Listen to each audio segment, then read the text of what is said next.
And welcome back, everybody. This is the Refresh Point. My name is Ben, and as always, I'm joined by my constant co-host, Steve. How's it going? You know what? Really starting to heat up here in DFW, so it's barely going. It's way too hot outside. Let's be. Yeah, you should absolutely not be outside if you can help it. Yeah. Unfortunately, that's where some people get their work, but that's the life sometimes. Yeah, so we're staying inside and we're cooling off. We're playing some Weiss. And talking about some Weiss. Yeah, absolutely. Speaking about talking about Weiss, the JP announcement strategy presentation just wrapped up. Some interesting announcements for JP and some interesting ban list updates. Avatar is on the way tomorrow.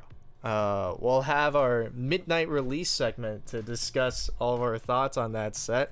And while many are trying to master the Avatar state, others will try to replicate Ufmi's recently banned special with Sokka. So, shuffle your decks, tap or cut, and we'll get right into the refresh point with some breaking news. Avatar is here. It effectively. Yeah. We didn't break street date. And it's gonna be tomorrow, actually, that it's gonna be out. Some other people apparently did.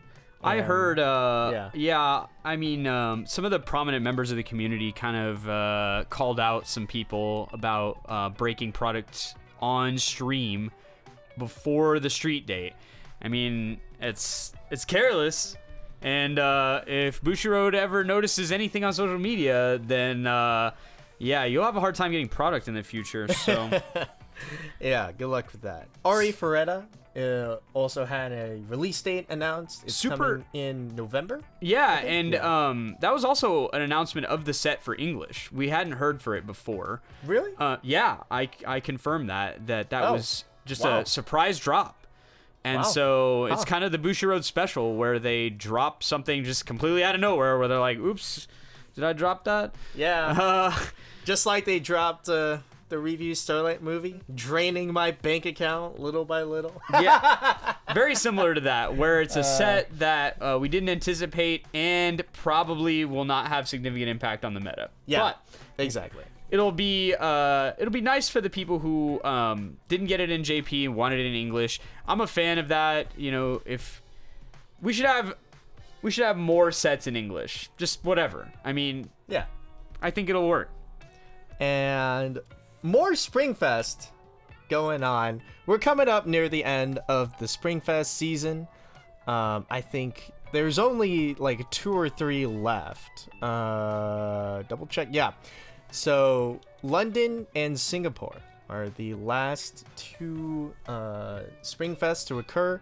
London will occur shortly after the date of this recording, while Singapore the week after. And that'll be that. Yeah, we're starting to see some very minor adaptations for the meta for Springfest. Saikano's legal now, so we're starting to see good results for Saikano. Turns out just compressing and blocking works really well against mediocre finishing. And so if everybody's going to be running SAO, blocking them down is not super difficult if you have really good compression. And turns out Saikano Bardor is very good at that. So we're seeing good results for Saikano cross region. And of course SAO is still omnipresent in the top 8. Nearly every team has one. It's like an infestation. It's just everywhere. So yeah, but there's not really significant changes in the meta. We're seeing a couple unique decks that show up pretty much in every event. You've got people who have been playing something for a significant period of time and they want to run it, or they're just good at it, or they're adapting to try and figure out what to do with the decks that are currently winning in the meta. So yeah, overall nothing super surprising outside of those 3 fine gentlemen in the Netherlands who decided to run the 3 power-up sets as their team and got 4th. Honestly, incredible respect. We said that it wouldn't amount to much, and you know what? They proved us a little bit wrong. Yeah, they got there. Yeah, for sure. Good play will always trump good decks. I'm a firm believer of that. And there's your proof. So yeah, congrats to them. Very fine finish. And that's it for breaking news. What we're gonna get into for the Spike Corner is the ban list update that came out of that product stream. It's JP only, right? So not necessarily will carry over to English, but what I'd like this discussion to be is what might carry over to English, in what way, and all that sort of stuff. Because obviously, we don't have the sets that JP has, but we do have some incoming stuff that they just banned, and stuff that's already here that's been banned. Yeah, so Bushiroad heard me. They heard me. They heard you? They heard me crying, and they were like, "Don't worry, man. We got you. We're gonna put this Oni to the sword." And they banned. I think somebody put out. I think Shizukat's put out the tweet. A month. Yeah. A month and like a week. Yeah.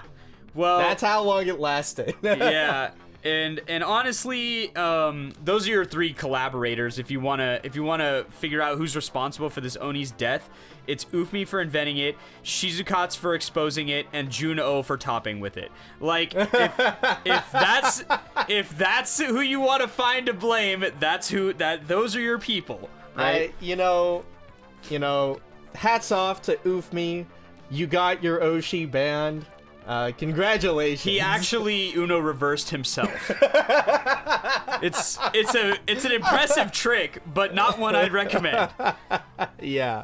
You should keep that a secret and top with it at Worlds first, then get it banned. But honestly, props to those guys for exposing it and showing how good it was, because honestly, the game's probably in a better state without it. I mean, the funny thing is, people were all trying to clamor at Lunar New Year's for like the two-soul version, but once Japan found it, they were jamming it in every single Hololive 2 deck possible. They were like, Akayu Marine, sure. Shion Aqua? Yeah, we'll jam Ayame in that. It's one of those things where like the package of it is so innocuous that it fits anything, and it's not color restrictive really. So you just kind of put all the cards on the board and pummel them with them, and if it works out, great. And if it doesn't work out, well, then we got our normal game plan. So thank you, Bushiroad. It's rare that you respond with the swiftness that I desire, but in this case, chef's kiss, fantastic work. They also choiced Gura and Ame as a choose one of with Kaneda as well. And the Sora Brainstormer and Sword that was already there, it's a 1 of 5. Yeah, so we haven't seen a 5 since Fate, I think, where they axe murdered that deck. But this is probably annoying to them. You can't run Ame Gura, which was kind of the classic way that the standby deck would deal with board states, is by accelerating over and over again to generate resources and clear off whatever nonsense your opponent tried to respond with until you get to the end game. They'll have to respond with something else. There's probably something else to run that isn't as good, or you might see a pivot to a more standard sort of deck where they play choice and they just try to run the deck like normal. I don't think that that's likely because it doesn't retain the same blowout potential. What's so great about Standby Gura is that there's almost no way you won't be able to do triple Gura if you get there. Like, if you get 3 of them on the board, you've probably cast 2 of them for free, and there's no way you won't be able to triple Gura. If you build it as a standard deck, it's likely you will not be able to triple Gura because the thing costs 2 stock and 2 stock to cast. So hard to get enough resources. 9 stock is pretty hard. Yeah. And you need a pretty thick hand. So not that easy to triple in a standard deck. So I think they'll still lean towards standby, but they'll probably have to lean in a more reasonable way where they put some 2/2s or something on the board. I don't know. They'll be able to pivot around it. It won't be as good. So we'll get to see how much that matters. Well, now my question is, we didn't even get we obviously did get the Sora ban in English, right? Right. And so, do you think we'll get? We're all hoping for the Ayame ban for sure, but do you think Gura actually gets hit? It's complicated because Bushi doesn't prefer preemptive bans, and they've also shown a propensity to adjust the ban list for English, right? At least a little bit. As an example, the Kaguya bans for both formats are different. Yeah, well, they're aligned now. No, it's the other way around. Like, it's pick the Ricky or the Drop Surge in English. Oh, okay. So instead of K-I, it's Chika-I. Yeah. Yeah, I think they kind of result in the same sort of effect. Mm-hmm. This is actually a better outcome for Kaguya. Yeah. Because Chika is universally useful, whereas K is not. K relies heavily on Chika, which is why even after the K unban, you didn't see a lot of K, because one, they didn't have a finisher run outside of the Kaguya finisher, but two, K isn't that good without Chika. So this is a better configuration for like red decks, decks that want to run the set 1 finisher, because now they'll have access to Chika. Which is always a good thing to have. You get 2K, you get to Ricky. It's very, very strong card. That's great. So I actually think the Kaguya switch up is better for Kaguya than the way it is in English. But in either case, a lot of times you'll see the same sort of resultant decks. Now you'll just see more Chikas than you saw before. And there it is. The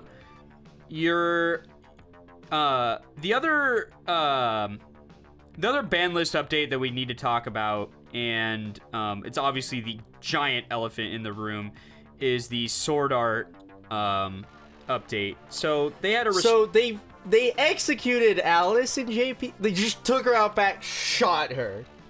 Yeah.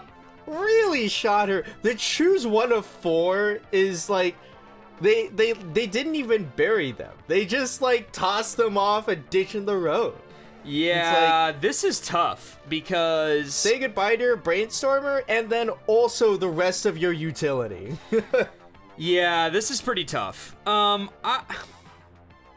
don't feel good about this because the set was already kind of in a restrictive state. Now, to be clear, because JP has access to set 1, they'll still be able to make fine decks, normal decks, out of this set.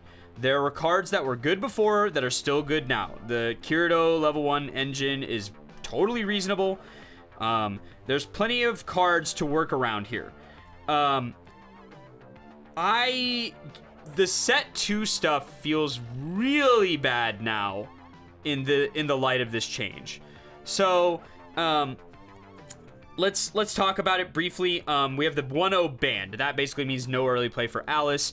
And we have a choose 4 now for our Pants support, our anti-encore Heathcliff, Sword of Lena, which is anti-memory and lets you shuffle back and salvage, and then the Letha, which does a hand fix and then a hand stock.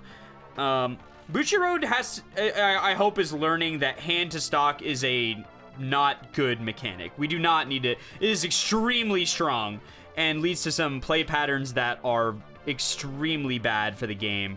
You have to be careful what you print that on, because it can lead to some very, very degenerate outcomes during games. But this restrict basically kills the 2-1 along with it, because it's difficult to extract value from it when it hits for 1 soul at level 2. And also it isn't like super duper resilient. Right.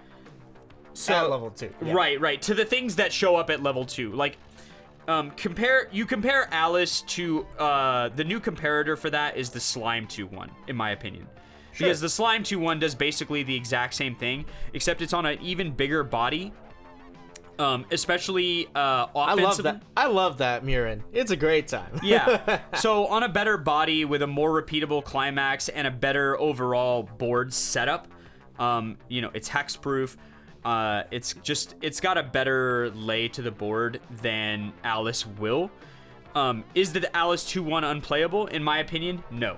I think you could transition a normal 1 game into a normal 2 game into a normal 3 game, but you're kind of running out of climaxes to run. So that might lock you into something like Mother's Rosario, where you play Mother's Rosario for 1 and 3 and then Alice at 2.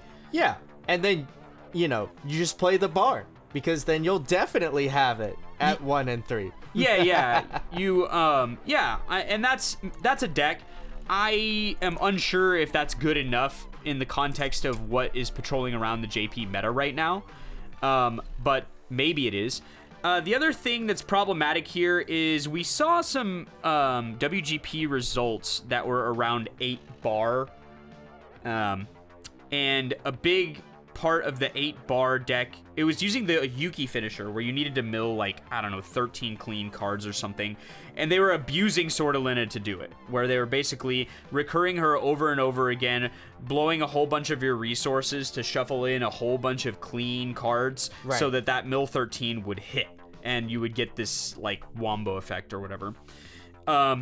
That deck is slightly offended by this, where now they won't have access to Leafa and Heathcliff. And also separating Leafa from Heathcliff. And Sortalina, actually. Yeah, separating in particular, because Sortalina is kind of losing value with Alice, where it's good for the Yuki deck, and then it doesn't really have a place anywhere else in the deck. It's an anti-memory card in some matchups, but realistically, no one was running it for that reason. So your big problem is Leafa and Heathcliff, because you would like to run both, but realistically now you can't. So I assume decks will continue to run Heathcliff to shut down any possibility of hand-on core decks bothering them. But I don't know that. Maybe it's better to run Leafa and just gain tremendous amounts of resources during the game. And maybe that's a better strategy. I'm not 100% sure, but what I will say is this is a huge drop in power level for this deck, and it lost its main trick. I don't know whether that's a bad thing necessarily. If it's mutating the entire format around it, maybe that's for the best. I don't know. It didn't seem like it was winning an outsized amount in Japan. It always puts up good results, but any deck that's played a lot will put up good results. And I think it has some defined awkward matchups. And speaking of some of its defined awkward matchups, let's talk about Overlord. Sure. So we have another set that's about to come to English, and it got slapped. Yeah. Take away your tap counter, any version of it, and take away the Vampire Bride engine effectively that let you clock to 2 early and kind of get it done. If you want to play Ainz. Yeah. So a deck like Ainz really needs to hit the right breakpoints in order to be gaining maximum value. And forcing cards into your clock for value is a really good way to optimize a character that spams bars to heal. And so that's an unfortunate loss. The tap counter, also pretty unfortunate. A deck that needs the game to kind of be slow. They don't want to play their first bar and then go to 3. Yeah. You don't, that feels very bad. So, Overlord was doing very well in JP, and was the winner of several WGP events in June. So, this feels appropriate. It's the type of deck that needs a little tuning. I don't think this kills the deck. I think it definitely will force them to look elsewhere for solutions, and they may find themselves in more awkward states more often than they currently do. Right. Which is I think a fine compromise for a deck that's doing very well in the meta. It could, a little tuning, never gonna hurt anybody. So I'm kind of fine with these changes. They look pretty reasonable, The deck still has a core identity and a core game plan that it's going to execute. These are some of the supporting pieces that were propping it further up than it probably needed to be. This change is fine. I like this a lot more than the Sword Art changes. Well, now I'm curious. What do we think? What are our over-under on the Sword Art changes? Like, not even like Leafa and Swordlina. Like, do we think they would execute it by just killing the Brainstormer in English? I'm going to have a controversial opinion about this. Sure. Because the deck is literally everywhere in Springfest. It is in every top 8. They ran it during Rumble. It did very well at Rumble. And in fact, I'm pretty sure it won all 3 Rumbles. I don't think that they should do this to this deck, because there are decks that can defeat this deck very easily. Not very easily, that's probably not correct, but they have a game plan that works very well against this deck. If you have played, like, I don't know, if you play 8-bar Dragon Maid, you'll stomp all over this deck. If you play Kaguya Choice, you'll have very favorable matchups against this deck. Can confirm, by the way. Love playing 8-bar Kobayashi into Alice. Yeah. Great matchup. Yeah, and so I think that and quintuplets, which just got a huge increase in power, has pretty good matchups against this deck. So I don't think that, I think it's premature to restrict a deck without having a 1v1 tournament cycle.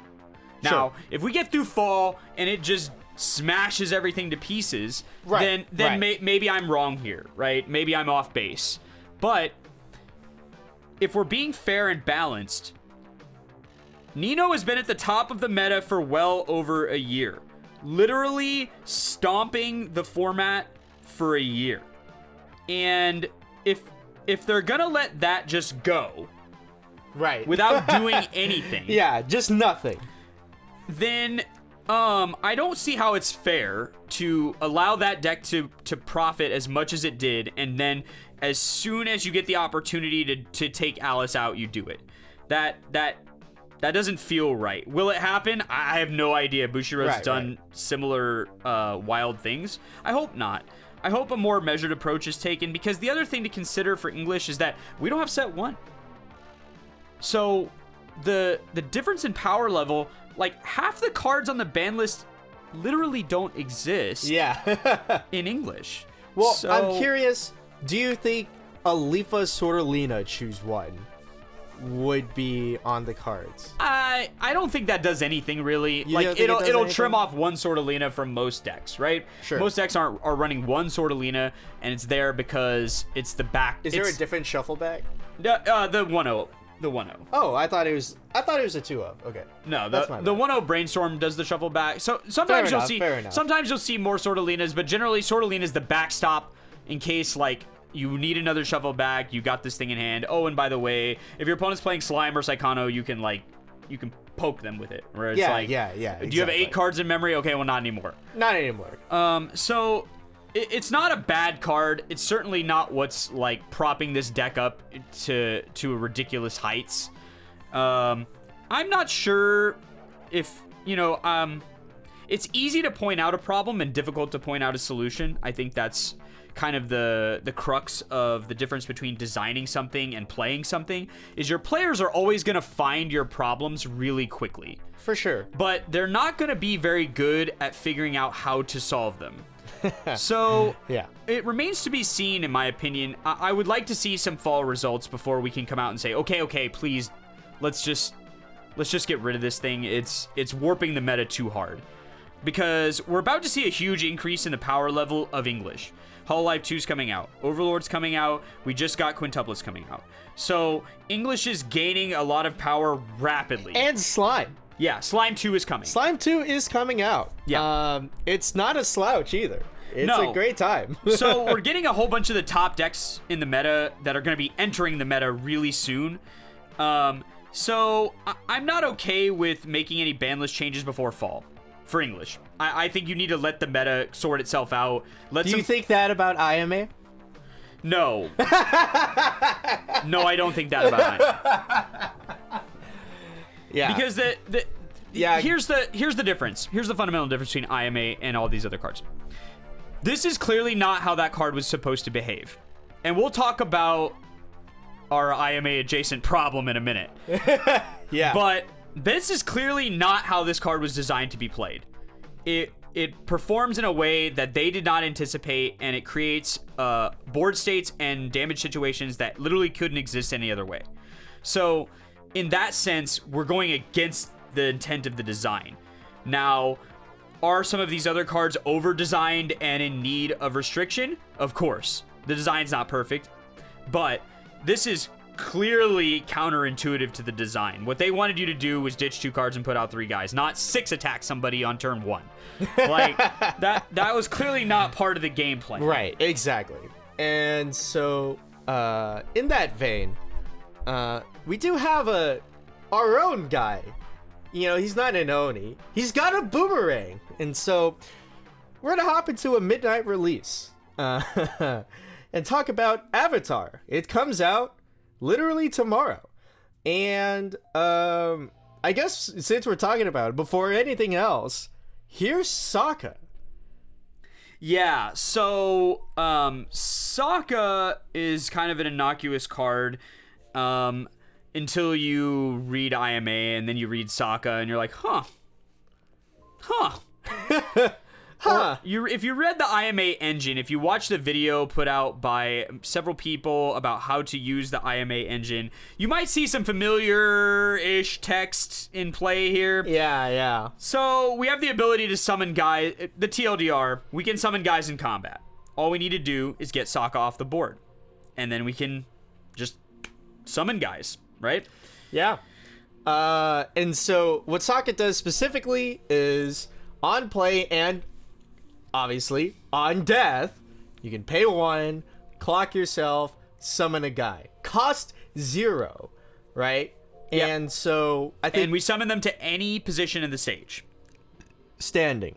Yes, because cards are summoned standing in Weiss Schwarz. For the most part.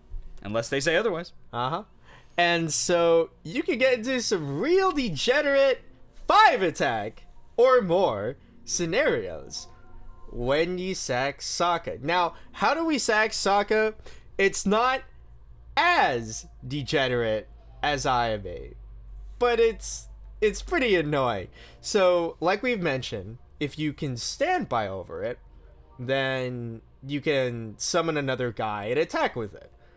But there's a 2/2 Azula that sacks a character on attack for some advantage, which will let you proc off a few different Sokkas. Because if you have 2 Sokkas on the board and you proc one of them, well, all you have to do is stand over the other one to proc a second one, and that's potentially 5 attacks. Yeah, so it's not just, if you, the 2/2 can obviously do it, and that's real efficient because it forces an ability, like, killing it can provide advantage. You get to add a card to your hand if it's a specific sort of card. The killing it is the cost. Yeah. But you get like a 1 or higher off the top deck. Right. And so that's all fine and good. It's very reasonable, we'll say. We get to draw a card, maybe. But otherwise, we get nothing. But we do get another attacker. And if you have 2 Sokkas, another 2 attackers. Right. And so what you're going to see with this is... The other way you can exploit this is with Zuko. So the Zuko for Honor 3/2 is a double attacker. So on climax, it can restand itself and then attack again. If you have 3 of these things, 6 attacks, right? So and it has to cancel to get the extra attack. Right. I feel like that should be mentioned. Yes. So when we're double attacking or single attacking, we need the Iroh 3/2 in order to do it. And part of the Iroh 3/2 is whenever this Zuko attacks, you get to check 2 and check triggers. Which will, between Zuko, Iroh, and the Avatar State Aang, which is all triggers of like one trigger of every color. There's like a cluster of triggers that he can be. Choice, bar, pants, standby. Right. So we have 12 basic standbys in our deck if we're running 4. Plus we have the ability to check 2. Plus we have the ability to double attack. So the chances of us not getting this to work during this whole double attack fiesta, where as soon as one character is done attacking, well, we have Sokka in the backstage, and as soon as we get the first standby that we trigger, he's gone. And then that tap guy's gone too, because it's going to be immediately replaced by the Sokka summon target. Then it's going to attack. Well, you know what that should be? Sokka! Yes. So that you can do it again! Correct. Correct. So, and luckily, we're kind of getting into some deep Avatar deck tech here, but their climax swap shuffles too. Yeah. Guess what it shuffles? Avatar states. Yeah, or Sokka's, whichever one you don't have. Yeah. Yeah, so we're just cramming the deck full of whatever it is that we need. Boom. Boom. Attack again and again and again. So, this is gonna be a thing. There will be decks around this, and they will be standby decks around this. So, is it as bad as Ayame is the kind of the question? No. And the reason why it's no is because this is a bit more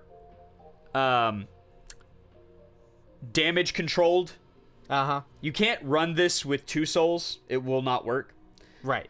You need to have as many standbys, or you would like to have as many standbys as you can handle, or like the door standby build, so that on that door combo you can try to dig for more standbys. Yes. But I think door standby probably, if you're gonna lean into this exploitation, if you're gonna lean as hard as you can, door standby is the way you do it. I think Beanwolf on Twitter put out some initial thoughts, and I liked his thoughts that were along the lines of, it just has less tools. Yeah. Like, Avatar has less tools, and in the act of milling out, you're probably gonna mill out Sokka's, right? Yeah. With the door, because you're trying to dig for the standby trigger. Right. And so it'll happen a lot less consistently, but maybe that's enough. It'll remain to be seen whether it is. Obviously, also without 2 souls, you aren't landing like the biggest hammers that you could land. The Avatar has no native 2 souls, so there's no way to run 2 souls, which leaves you with just Lunar New Year. Lunar New Year, which is off color, right? Yeah. So not ideal. If they had a red 2 souls like JP does, then we would be dealing with a slightly worse scenario than we are. I mean, it's just that you need the standbys for the consistency. Like, we don't have the climax slots to just like with Ayame. You're like, okay, any climax will do, right? But with this, you need standby, realistically. And the other thing is that Hololive generates a ton of pluses from random places during their 0 and 1 game, where they just, like the Aqua profile and things like this will generate like an unnatural sort of hand size. And Avatar does not have that. No. Yeah, you just don't. And the other thing is that IMA doesn't clock you. Yes. Sokka clocks you every time you he does it. Right. And so in the late game, it may be possible that you want to Sokka and can't, because you'll die. So I think that this is also, to be clear, if they ban this thing, I'm fine with it, because even if it's not as strong, it's the exact same argument I made earlier. This is counter to the design of the card. This card is not designed to produce extra attacks, I promise. Bushiroad did not think of that. What they were thinking is, how can we make a guy that generates a cost 0 card slightly more valuable in a way where people will run it? Because this is a worse Ricky. Just worse in every way. But if we make it where you can do it twice, maybe it's better. Because the 2 pseudo Rickies that they printed in this set, the Zuko, which is the Alice variant where you like mill a bunch of cards and then you Ricky, it's a salvage Ricky, but you get to mill 3 first and then you get to pick the card. That's kind of nice. That's a nice profile. and then but it's not Ricky. It's not like straight up just get the guy on play from the deck and put it in your hand, and it's level 1. Both the pseudo Rickies they have here are worse. Right. So they have to juice them a little bit. And the way they juice the Sokka is just in a way that's unintended. So now they have these consequences of like, well, now randomly, if we get the right sort of triggers, we can make this thing attack more. Or if we have this 2/2, we can make this thing attack more. And so it'll remain. This also works with the ATLA 3/2, to be clear. Yeah. Because that also requires the destruction of some of your characters. So it'll remain to be seen if it's broken, like beyond all belief. It doesn't feel that way currently, but it will demand some exploration. So yeah. And the fun idea that everybody's talking about is mastering all of the elements.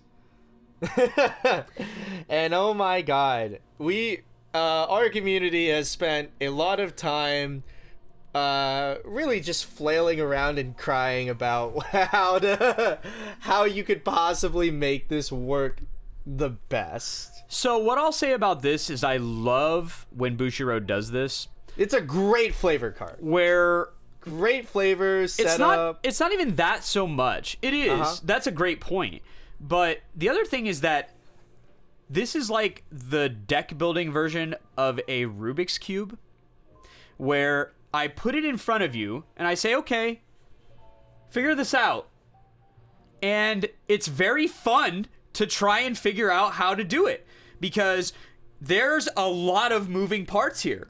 And there will be no two versions of this deck that are alike. Like my first build was Pants Choice with the Sokka 1 combo and the 1/1 event that mills and like gives color, and a red double trigger because Copium, you're gonna play the event that lets you play all the colors. I don't like that, but I think the first version that I would try would still be Pants Choice, just because it's one of the more straightforward combos. But at the same time, there were a lot of people talking about Bar Choice, where you have what is it? Where you have, Toph as a lot of selectivity.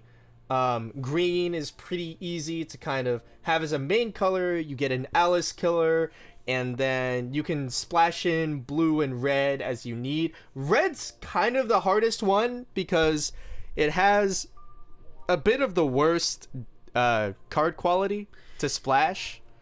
Yeah. Besides Zuko Crossroads, which is the Ricky you were talking about earlier. Yeah, the zeros for red are not great. But in fairness, the zeros for green are somehow even worse. Yeah. So those are, you want one of your 1 combos to be those, in my opinion, because it is very hard to work the zero game of those 2 colors in a way that won't make you feel gross. The only good thing about blue is that we have a 0 that we definitely want to run that will sometimes produce hand size. We have the only early play of any value in the whole set that heals to stock. And then we have the Katara that definitely makes us mill 5 instead of 4, which we absolutely need. So there's at least 3 cards that we can point at and be like, these 3 will definitely provide some degree of value. With the green zeros, you're like, here's our brainstorm and ... question. I don't know what else we run.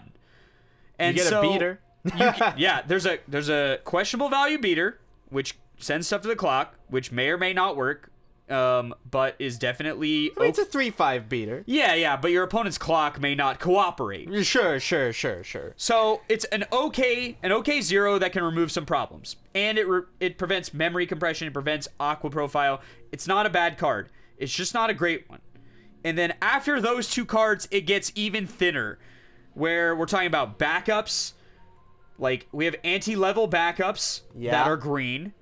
We have stock swaps that are green. And then the general green card quality beyond that is a problem, because a lot of the green cards are meant for mono green decks.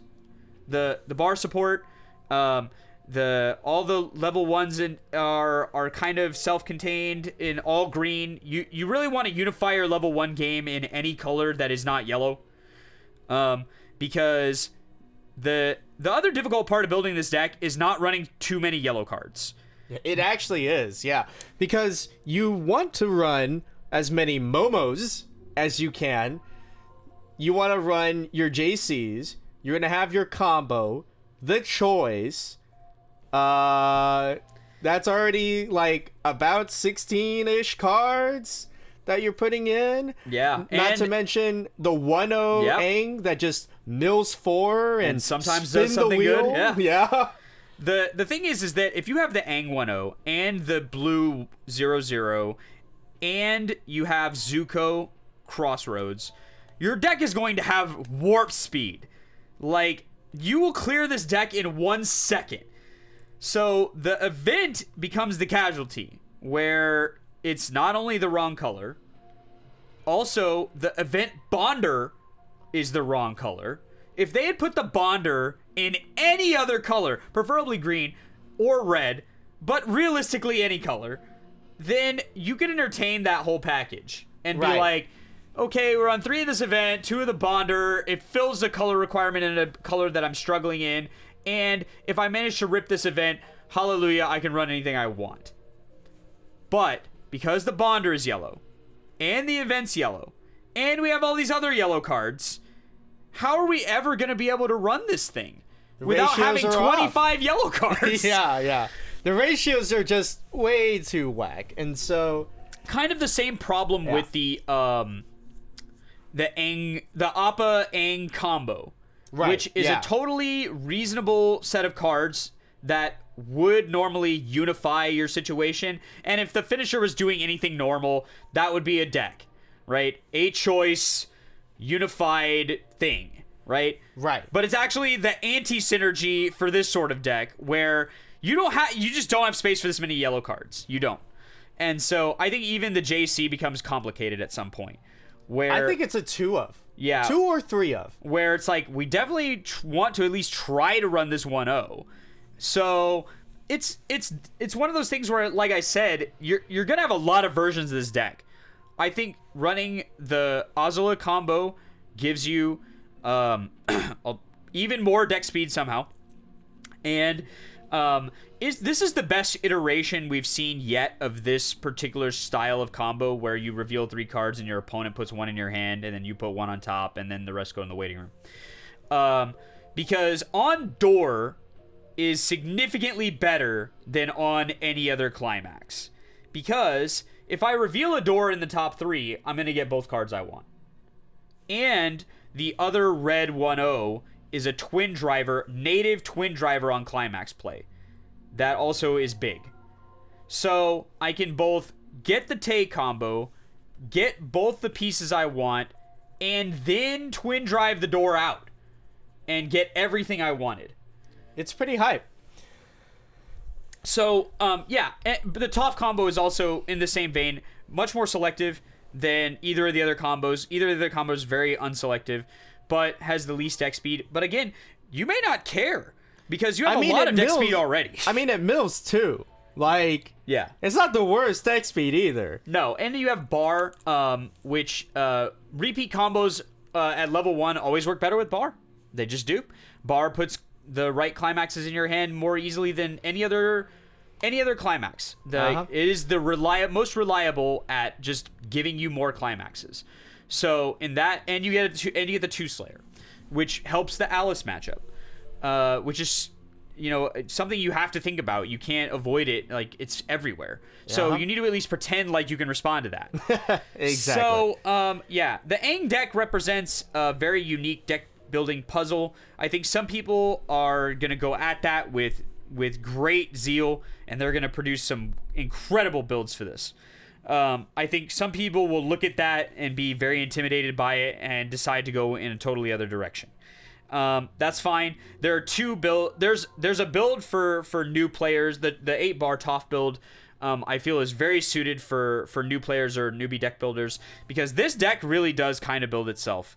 Put all the Toph cards in. You just run all the cards that sound like they would work, and it all just kind of goes. It's very much a mono green deck. Wants to splash blue maybe a little bit to get to get some pieces, or a few yellow cards to get JC plus level 2 is a known good, or plus level 2 Slayer is a known good annoying thing that you can do to Alice to piss them off. Yeah. So, that deck will build much easier than the Aang deck will, and probably even the standby deck will, because there's still some unsorted ideas about the standby deck. Is it good enough to? Should we run Dancing Dragons? Is kind of the deal. Yeah. Dancing Dragons is hype. I mean, people are even considering it in the Aang deck, because then it just guarantees your mid game. Because you play the standby, and then you have a board. You didn't need to have hand before. You hardly didn't need stock before. Yeah, and it also solves kind of a problematic color situation where you can add some red cards that don't feel so bad. Exactly. And so for those that aren't aware, the combo we're talking about is a standby combo. Is a 3/2, and how it works is when it comes onto the field, you can pay 1 and discard 1 to stand it, and then grab a copy of it from the waiting room and put that on the board. And then when it does a downgrade. They both do it. Right, they both do it. Correct. So double downgrade. Eat this. Boom. Yeah. So and the downgrade is not tied to the climax. So if it manages to stay on the board vis-a-vis counters, or the fact if your opponent just can't respond, then things just keep getting worse, because you're either running it in and they're going to start downgrading your back row if you have anything good there, or they're going to re-downgrade whatever it is that you used to get rid of one of them but not two of them. And so it's a very reasonable set of cards. The problem with it is it kind of has some anti-synergy with what Standby wants to do, in particular with what Azula wants to do, which is reverse.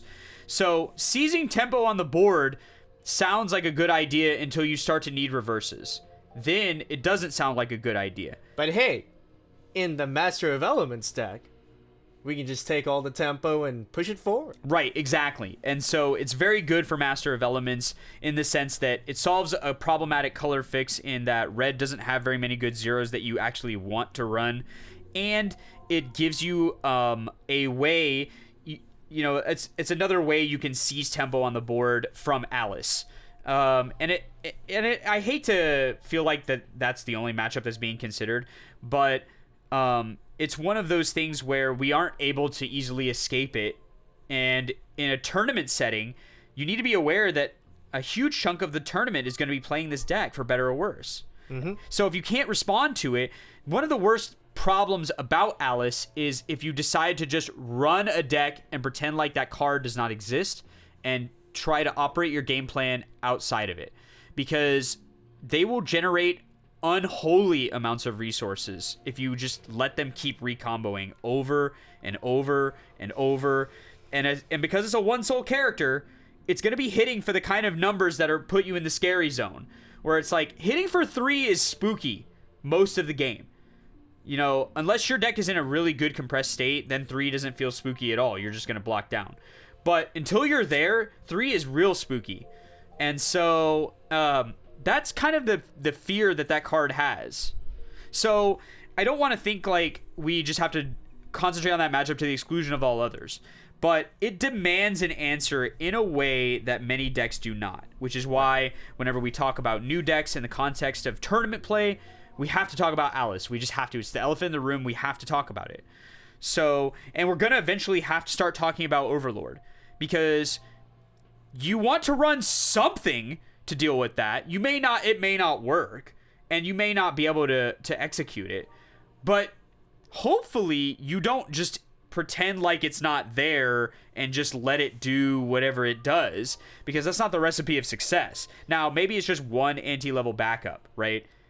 But at least that's something. Right. You gotta have an answer, because if you can't present the answer and they get the game plan, it's probably going to be better than your game plan. Yeah. For the most part. Yeah, and in other card games, you'll hear this called playing to your outs.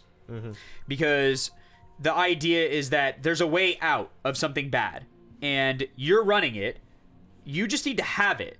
And so playing to your outs is a concept that applies across all card games and really any strategic game. But in particular in Weiss, it's something that you can do a lot more easily than you can do in other card games. In other card games that have a sideboard, that's where the outs come. Is like in Magic, if you have a problematic matchup or there's a problematic card that defeats your deck very easily, you run 4 of the thing that deals with it in the sideboard, and as soon as you see that deck across from you, you're like, well, in game 2, we're going to grab 4 of these things, we're going to put them all in the deck, and then we're going to deal with this card.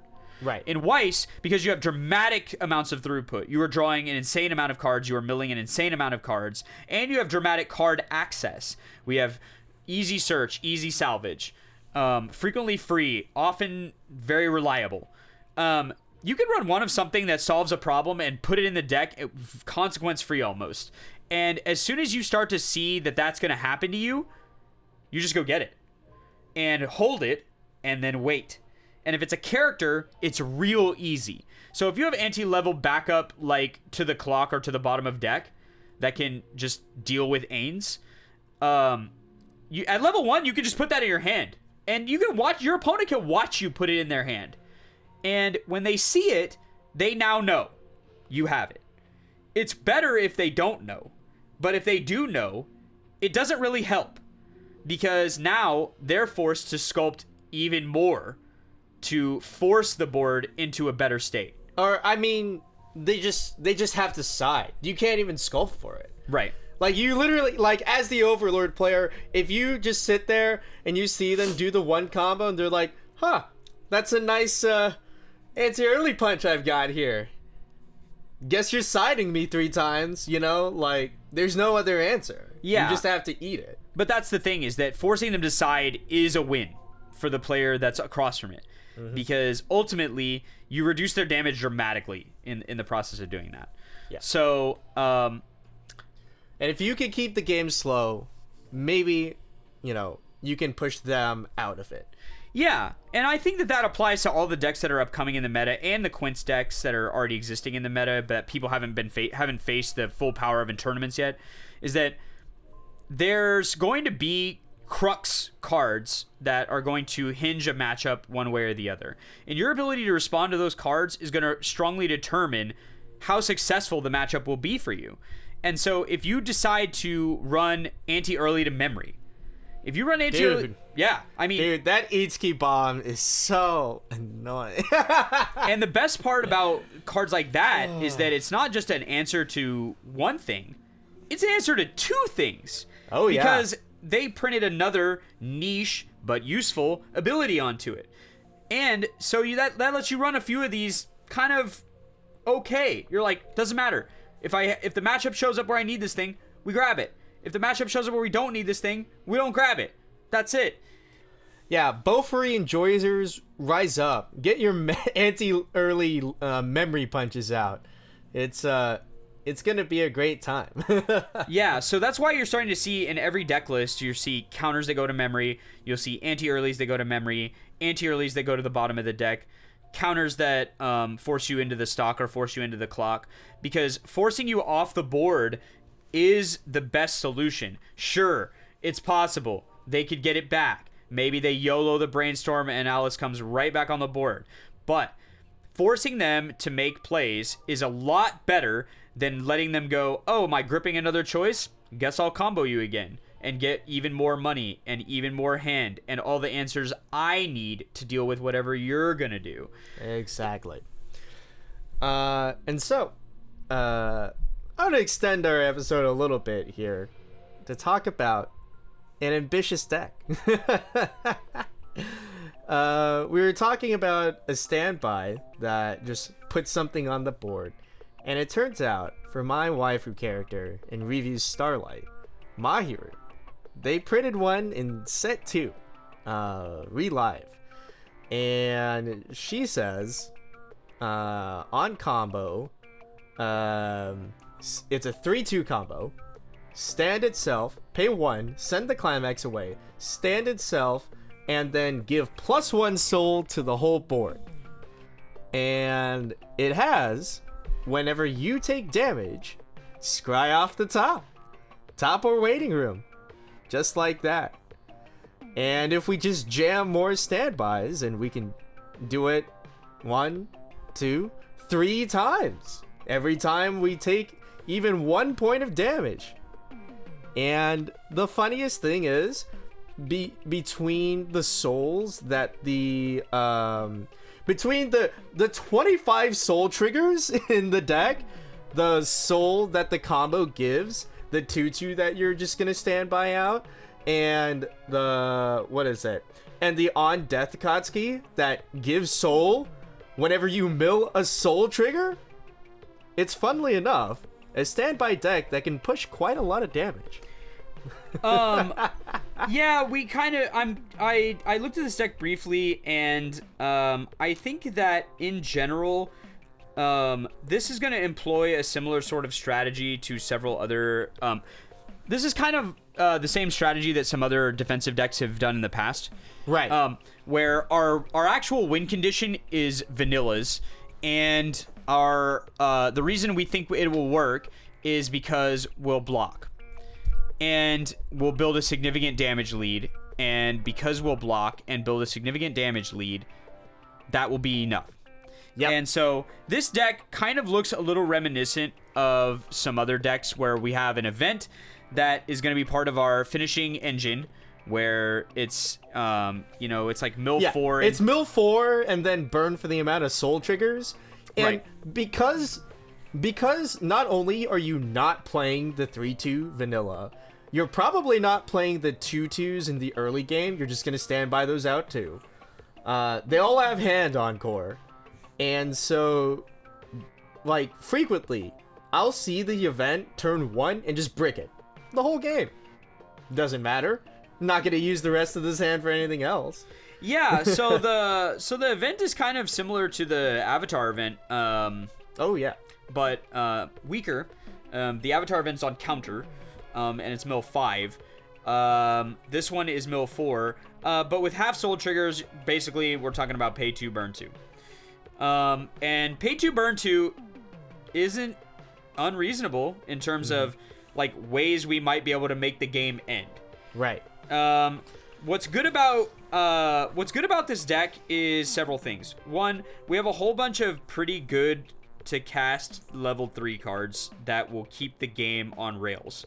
So we have a Clock to Stock healer that's pretty good. We have another healer that's a support that's pretty good. Yeah, and that one's from set 3 too. So I hadn't actually updated this for set 3 until pretty recently because we knew it was coming. And it turns out whenever you have a card that says, hey, if you have the only brainstormer you're gonna run in the deck, this becomes rest, ditch, salvage.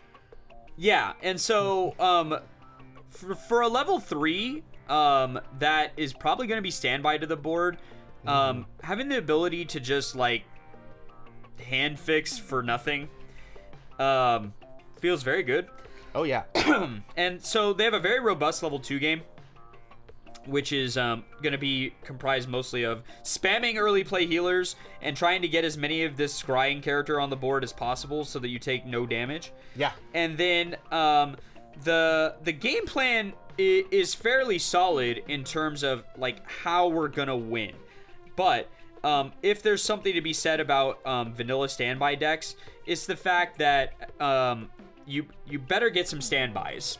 Yeah. Because your level 1 game is not great. No. And that's the weakness of the deck. We have to keep the game stable until we can get to level 2. So level 2 is going to be the pop-off level for this deck, where the 3s start to come down and you start really jamming the game plan that's going to win the game.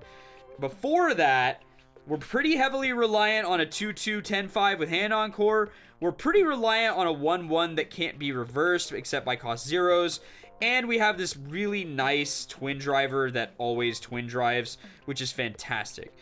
Every standby deck is searching for a way to get more. And so I feel in a modern standby deck, it is not reasonable to run 8 standby unless you have a way to either twin drive or check triggers. And if you can't do one of those things, then your standby deck is going to be really whimsical. And a lot of times, shit is just not going to work right. You're going to attack 3 times with 3 vanillas, they're all going to die, and then you're going to proceed to your opponent's turn where you hope they don't deal too much damage. Exactly. And so the funniest thing is, for whatever reason, I've been playing Slime before this, and just for fun, I was like, we'll update this deck. We'll jam a few tournaments with it.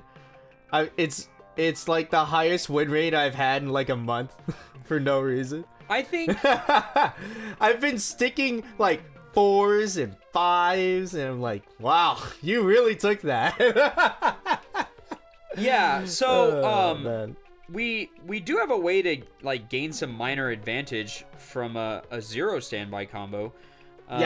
So how this looks kind of similar to the it's like a better version of the SAO Avatar Net standby combo, where it was bounce to reveal and then add to hand.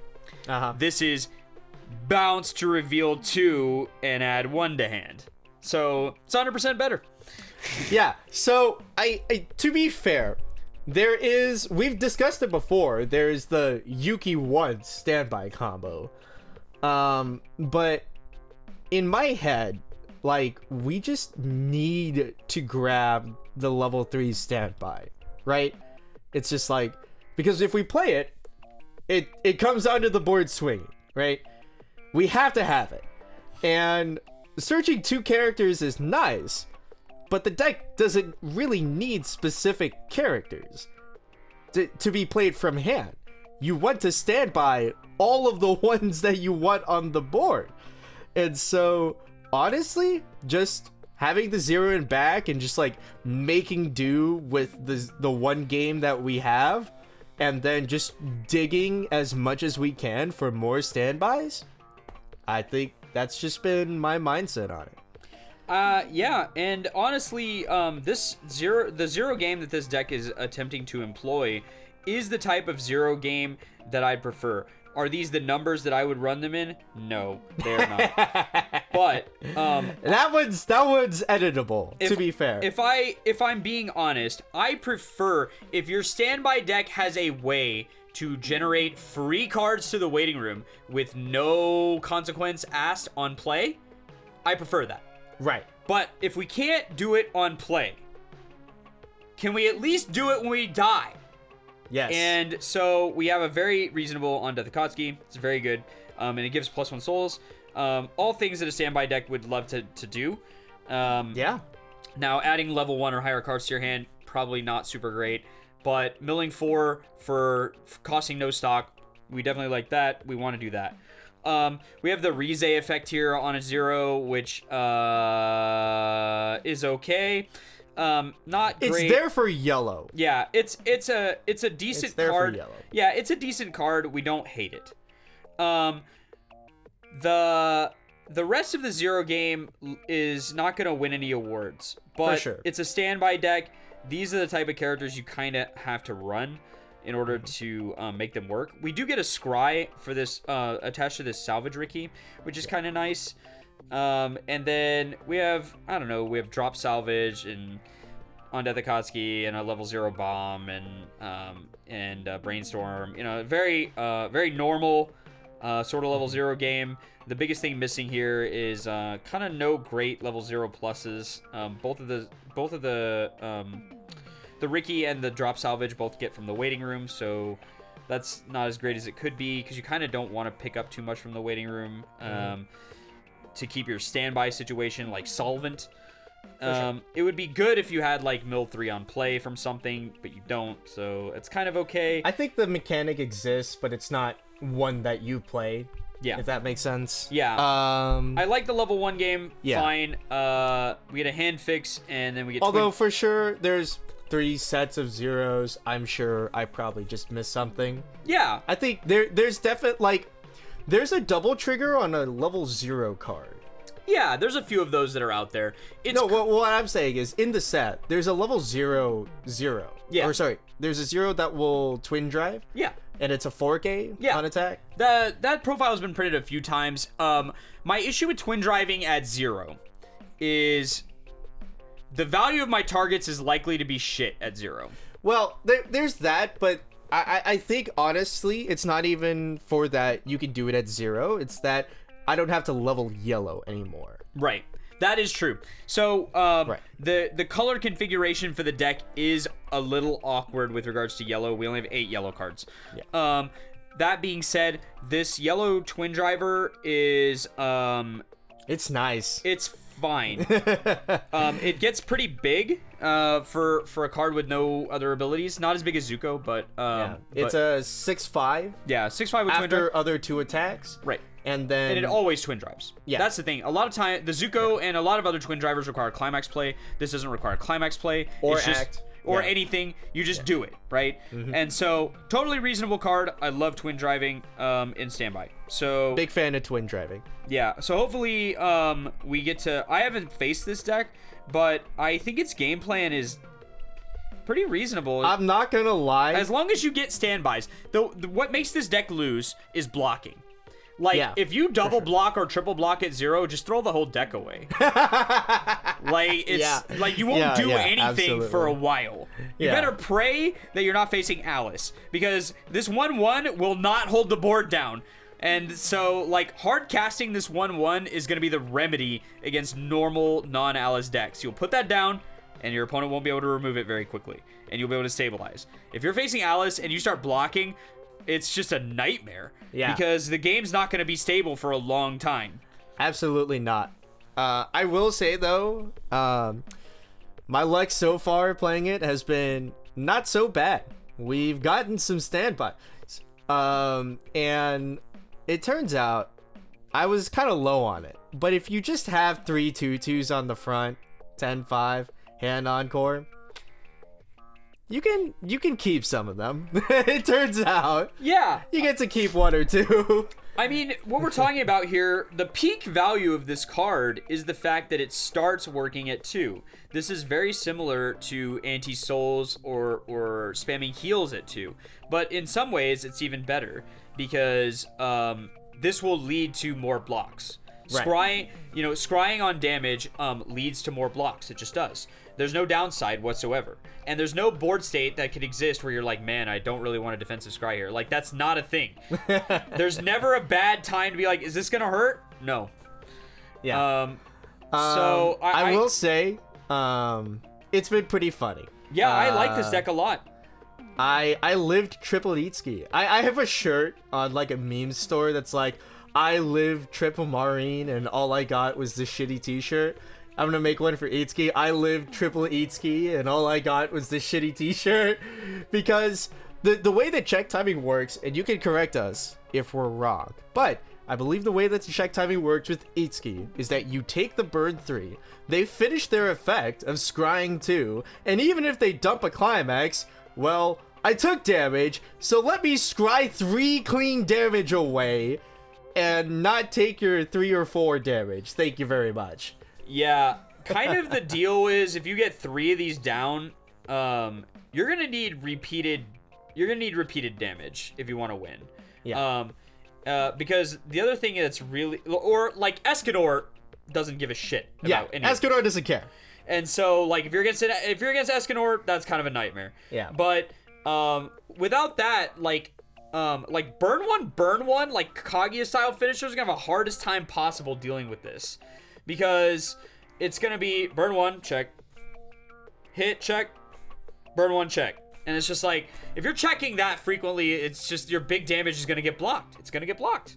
Yeah. So now the thing is, it does push way too much damage on the reverse because you're frequently direct attacking, the combo gives you soul, so a lot of the time, and you have 25 soul triggers in the deck, you're coming in for 4s and 5s, and into a compressed deck, that won't do. Now, kind of the upside is that you're not super big, and you have hand encore. Yeah. So there is some strategy around siding Right. If you get beat over during your opponent's turn, you're gonna you're gonna use your whole hand to keep this fucking thing on the board. Yeah. So you could just hand on core and then side.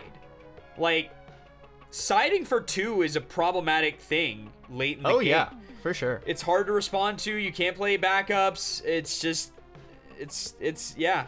I mean, I like the approach of this deck. A thing I would never thought I would say about Reeve Starlight. We did it, ladies and gentlemen. We got him. I like the approach of this deck. It has a reasonable game plan that it can execute, and outside of the fact that it has 5 blue cards and desperately wants to play one of them, it's the game plan is reasonable. This is a reasonable game plan. This could result in wins for sure. And there you go. And that will be all for us today here on the Refresh Point. So tune in next time after your next deck out, and don't you forget to take the Refresh Point.